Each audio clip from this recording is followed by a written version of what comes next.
हमारे नबी पाक सल्लल्लाहु अलैहि वसल्लम की 3 बहुत ही खूबसूरत अहादीस, प्लीज़ इसको ज़रूर सुन के जाइएगा और स्किप ना कीजिएगा।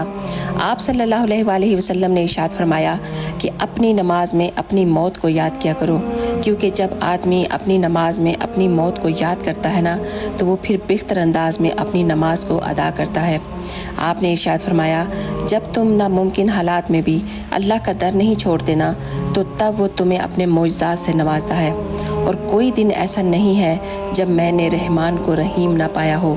किसी ने पूछा, या रसूलल्लाह, इस्लाम का सबसे बेहतरीन अमल कौन सा है? तो आपने इरशाद फरमाया, खाना खिलाना और मुसलमान को सलाम करना, हाँ तुम उसको जानते हो या फिर नहीं। सुभान अल्लाह।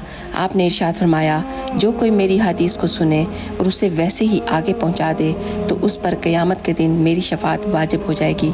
जज़ाकल्लाह खैर।